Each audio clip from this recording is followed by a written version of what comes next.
Hi, everybody. So, this right now is a video in a larger list of video series that I want to create for this channel.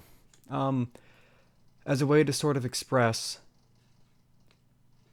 how much, not express, but kind of demonstrate how much work really goes into making a map for one of these games.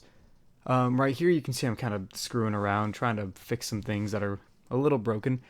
I don't normally work on the computer that I'm working on right now. At least not for World at War. World at War I normally use my laptop for because it doesn't require a full desktop computer, it doesn't require that much power. So I tend to not really care too much about it. And I use my desktop for more intense projects. So the reason why I wanted to make this, of course, besides the fact that I wanted to show off a how difficult it can be to make one of these, and to kind of to explain through the visual aspect why it takes so long. It's also just to kind of show that I am still working on this project, even if it's, not at the same extent that I was when I first started. When I first started, I was out of a job at the time, and so I was working on it extensively, which is why the timeline updates were actually, going on pretty well. And I was also working on other projects at the time, so of course I wasn't working on it for like 8 hours a day, but I was working on it. Now, of course, I am working and all that, so, and I still, work on other things, so I have a tendency to be a little slower. But on my free time, I still like to do stuff like this. You're gonna notice me doing a few things that take me a long time to to do, and mostly me doing those. Not when I'm on this.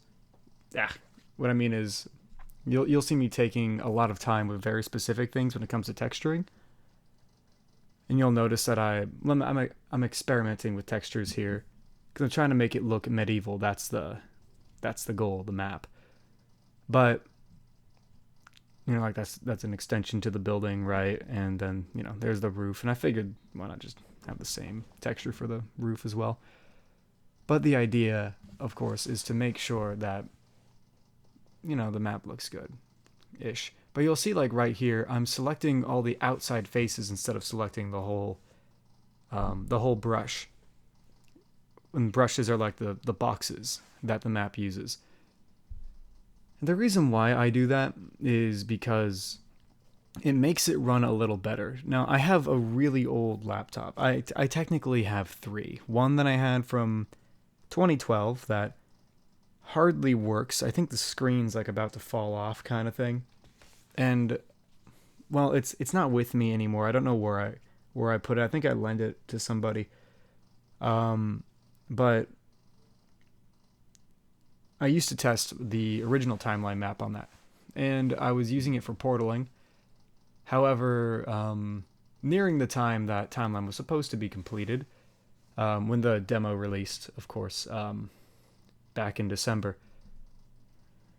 or was it like the New Year? I think I released it on the New Year, but anyway, when the original demo released, I was still using my laptop to test things out. And of course, I was sort of able to,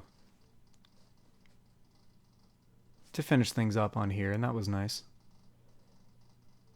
Um, but I got really sick during that time, so I stopped portaling and I just decided to finish the scripting that needed to be finished for the map, and kind of say like, hey, it might not get done because I wasn't really all that enthralled with it when I finished it. But yeah, what you'll notice when I make these maps is I'm not exactly the most efficient mapper either, because I don't really have a plan going into it.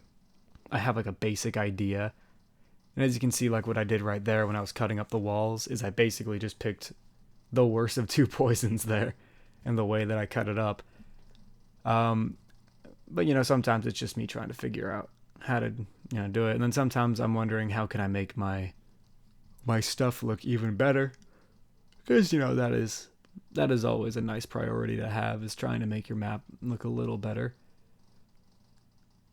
And so as you can see right there with the shutters, I'm, adding little details and all that. Of course, these are little details you'll probably never see in game, and I always wonder why I would do that. You're also going to see sometimes that there are just problems, like what happened right there, where the where Radiant crashed on me while I was trying to load the shutter prefab, because I was going to make it a prefabricated item that I could potentially use in other maps later. I like making prefabs, and the big reason why I like making prefabs is because while I am not exactly the most efficient map maker, I am also an incredibly lazy map maker, and I don't want to make each building unique. I want to make it feel somewhat unique, but not entirely. So, for example, the timeline map had 6 building types, and I think there was like one to 2 types of each building, with exception to the tall towers that had 3 types. And that's kind of how I made that whole urban area, and it was actually the easiest area to make. All I had to do was patch the stuff together. And I kind of wanted it to feel similar here, that I was creating a map that was, a bit easier, because this whole map is going to be very urban, which so far is kind of different to how I usually do it, because I don't really like making urban maps all that much.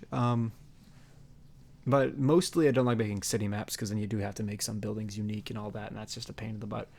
But yeah, so here what I'm planning on doing for this medieval map is making a town that the player has a few objectives that they have to get to, and they can kind of get to it in the order that they want to. And there are 3 paths. You take path 1, it kind of loops around in a sort of a horseshoe design, and they're very short paths that'll take you maybe 2 or 3 minutes to accomplish your goal. And basically you grab these things, these parts, and then you construct them somewhere or something like that. I don't know. Or maybe you just need, a set of keys. But, you do all that. And then when you do all that, you're able to go up into the tower, if you will, of the walls of the town. And you can kind of get to see like this outdoor view on one side with all the trees and stuff. And then, where the forests and stuff are, and then the other side of the wall is the town. And so you kind of get to see the whole town as you make your way across the wall where you find the teleporter to escape. So yeah, let's see where this goes. Hopefully I finish this. You never know. I mean, I may give up tomorrow, but we'll see, Anyway, what I was doing right here is I was just kind of finishing up so I could have the preview set up. And that's all right. And really what a lot of this map design stuff is going to be is I'm probably going to be creating a prefab, or I'm going to be, making a building or a couple buildings or the building alterations or whatever. And those will kind of be spread out throughout the map. And my hope is that everything works out a-okay. And yeah, so I was going to explain to you that I had to relaunch Radiant there and stop the compilation process because I needed to put a reflection probe in. Anyway, what I won't be showing you is things like troubleshooting. I won't be showing you, I might be showing you the programming side, but not entirely. Sometimes the programming side is just me staring at Notepad++ and then not doing anything with it. And of course, things will change. If you can't tell, I'm already very unsatisfied with that chimney. I don't like the chimney at all. I want the chimney to be different, but I don't know how to make the chimney different yet because it's supposed to look medieval, so I'm trying to avoid concrete textures and stuff. But yeah, we'll see where it goes or how it goes. I feel like this map is going to be a lot of fun to make. Or more specifically, a lot of fun to play. I feel like it's going to be a pain in the ass to make. But yeah, no, we'll see. Anyway, that's all I have to say for today, so I appreciate it. Y'all have a wonderful day.